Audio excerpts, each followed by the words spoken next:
Bethany, you wrote an article on July 28th, that's just a couple of days ago, that you entitled this, quote, "A Tragic Turning Point for American Evangelicals, colon, going on, part of the title says, soliciting Uncle Sam to pay their salaries," end quote.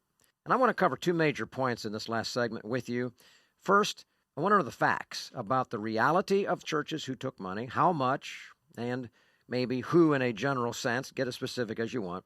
And then we'll deal with the why, and why you refer to it as a tragic turning point. Gary will come back and deal with that issue with you. So let's start here.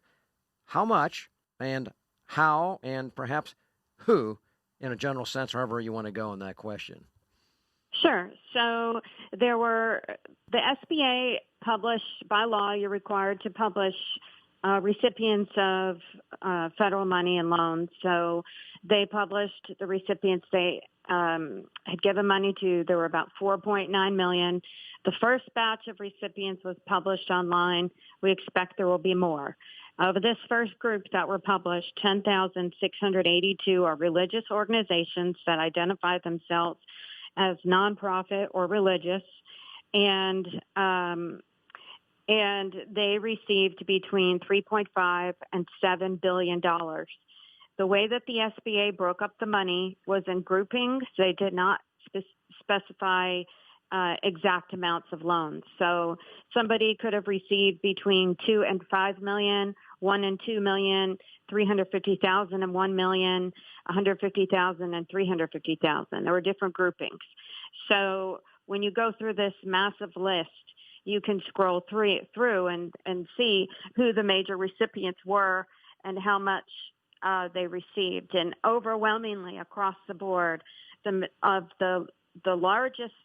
recipients at the top of the list in every state are a diocese of that state, a diocese of a city, and then a Baptist convention of that state, and then major denominational churches. So you can go through and see who these major organizations are. Now, from my cursory overview, I did not see any Mormons, Mennonites, Amish, any of the different types of denominations. Primarily, you see Roman Catholic, Southern Baptist, Mainline, and evangelical Protestant churches. There are some Jewish organizations and very, very limited small number of Islamic organizations. So some of the articles that I've written since then are focusing specifically on evangelicals because I am a conservative evangelical. I was raised in a conservative evangelical home. My father is a pastor. He went to Dallas Theological Seminary. Then we moved to the East Coast, and he was trained under Dr. James Montgomery Boyce in Philadelphia.